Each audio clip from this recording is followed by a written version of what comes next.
God's Word Online. The Gospel of John. Bible Study Commentary. John chapter 13. Overview of John chapter 13. In this chapter, set before the Passover feast, Jesus, aware of his impending departure, demonstrates profound love and humility. He washes the disciples' feet, illustrating the cleansing of sins. Despite initial resistance from Peter, Jesus explains the importance of this act, setting an example of humble service.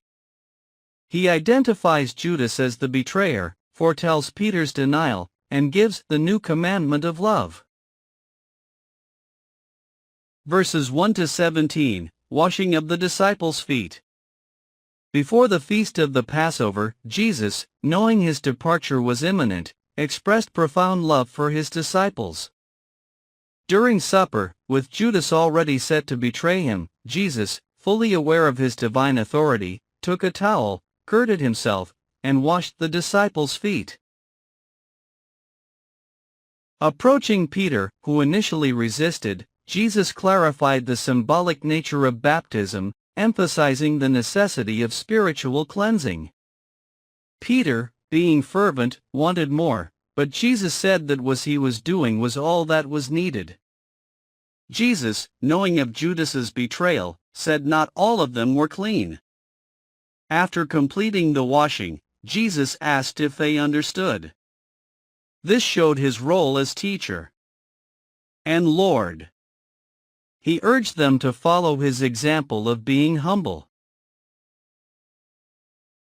Verses 18 to 30, identifying Judas as the betrayer. Jesus clarified that his previous statement didn't apply to all present, as he knew his chosen ones. However, the fulfillment of Scripture, stating, "He who ate my bread has lifted his heel against me," would occur. Jesus said this beforehand to strengthen their faith. He made it clear that receiving the one that he sends is the same as receiving him. After these remarks, Jesus was troubled in his spirit, saying that one among them would betray him. The disciples, uncertain about the betrayer's identity, looked at each other. The disciple whom Jesus loved, reclining beside him, asked who it was. Leaning back against Jesus, he questioned, "Lord, who is it?" Jesus replied that the betrayer would be the one to whom he gives a dipped morsel. He handed it to Judas, after which Satan entered him. Jesus told Judas to act quickly, perplexing those at the table. Some thought he was directed to buy supplies or give to the poor. Judas, receiving the bread, promptly left, and it was night.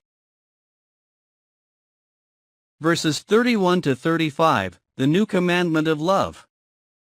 After Judas had left, Jesus declared, "Now the Son of Man is glorified, and in him, God, is glorified."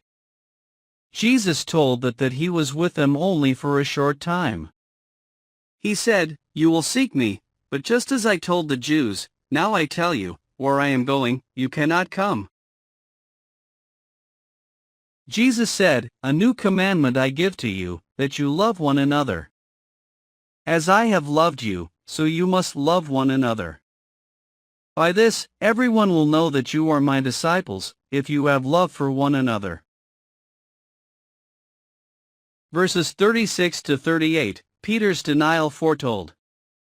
Simon Peter asked Jesus, "Lord, where are you going?" Jesus replied, "Where I am going, you cannot follow me now, but you will follow afterward." Peter said to him, "Lord, why can't I follow you now? I am ready to lay down my life for you." Jesus answered, "Will you really lay down your life for me? Truly, I tell you, the rooster will not crow until you have denied me 3 times. Summary. Jesus, anticipating his departure, expresses boundless love by washing the disciples' feet, symbolizing spiritual cleansing. Despite Peter's initial hesitation, Jesus emphasizes the necessity of this act. He reveals Judas as the betrayer, underscoring the fulfillment of Scripture. Jesus introduces the new commandment of love, stating that love is the distinctive mark of his disciples. The chapter concludes with Peter's declaration of loyalty and Jesus foretelling his denial. The overarching themes include love, humility, and the disciples' upcoming challenges.